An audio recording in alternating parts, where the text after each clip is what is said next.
Madame, monsieur, il y a en France 70 millions de cartes bancaires en circulation. Près de 2 tiers de ces cartes sont distribuées par la société américaine Visa.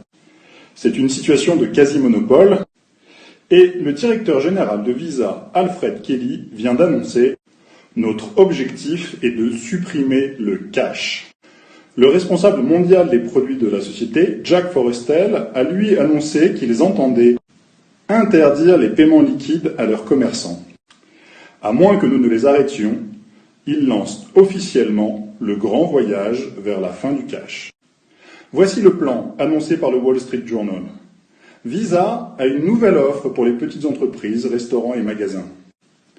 Nous leur offrirons jusqu'à 10 000 $ de rabais pour qu'ils s'équipent avec nos nouvelles technologies de paiement.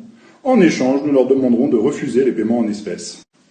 Et M. Forrestel ajoute « Pour nous, ce n'est réellement qu'une première salve ». Entendez, cela arrive aujourd'hui aux États-Unis et demain en France. Mais que vient faire une société privée là-dedans, me direz-vous? Lorsque vous payez par carte, Visa prélève 2% du montant de la transaction. Or, pour les achats courants, plus d'un paiement sur 2 se fait encore en argent liquide en Europe. Dans des pays comme l'Allemagne ou l'Autriche, très attachés à l'argent liquide, il y a même plus d'euros échangés en liquide que par carte. En Inde, l'activité de Visa a bondi de 75% instantanément lorsque le gouvernement a retiré de la circulation la presque totalité des billets. Et tout cela sans générer de révolte. Le plan se déroule comme prévu. Imaginez la manne financière de la fin de l'argent liquide en France et en Europe pour une société comme Visa. Et pourtant, vos pièces et vos billets ont ce que l'on appelle un cours légal. Personne n'a le droit de les refuser en Europe. La monnaie est un instrument de souveraineté. C'est à l'État et au peuple de décider de la forme de leur monnaie. Mais certainement pas à une société privée qui augmente considérablement ses profits grâce à la fin de l'argent liquide. Mais Visa est le complice parfait pour le hold-up du siècle. Cette annonce du directeur général de Visa suit de quelques mois la publication d'un rapport du Fonds monétaire international.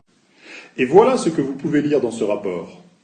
Il semble préférable que la fin des paiements en liquide vienne du secteur privé et non du secteur public.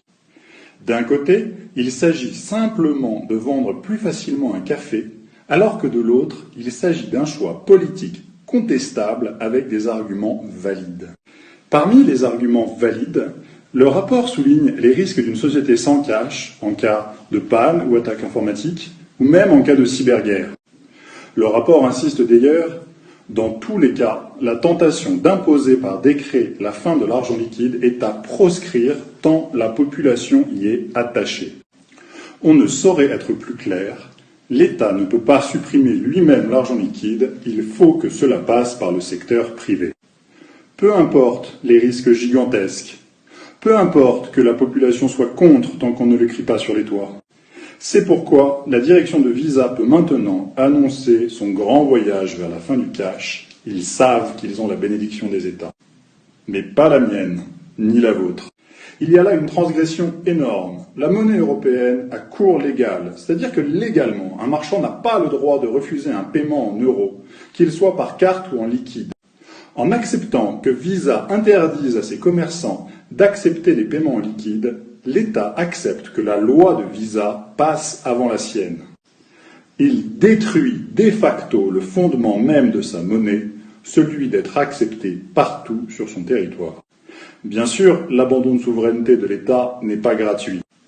Selon l'économiste Henri Bourguignat, professeur à l'université Montesquieu de Bordeaux, la fin de l'argent liquide permettra également au pouvoir public de taxer l'épargne sans échappatoire possible. C'est le dernier impôt qui n'avait pas encore été inventé. Vous allez payer pour avoir le droit d'économiser de l'argent. Vous payez pour le droit de ne pas dépenser. Le processus d'interdiction de l'argent liquide est déjà avancé en Suède et au Danemark, où l'on voit fleurir des petits panneaux « La maison n'accepte plus les paiements en espèces ». La fin de l'argent liquide approche à grands pas et sans aucune précaution.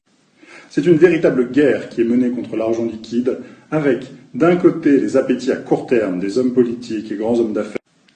Bill Gates, Mario Draghi, Christine Lagarde, William White de l'OCDE, Blythe Masters de JP Morgan ont préparé la fin de l'argent liquide au dernier forum économique mondial de Davos. Mais de l'autre côté, qui défendra la vision prudente et de long terme des populations? L'État faillit à sa tâche et c'est à nous de nous élever contre cette folie.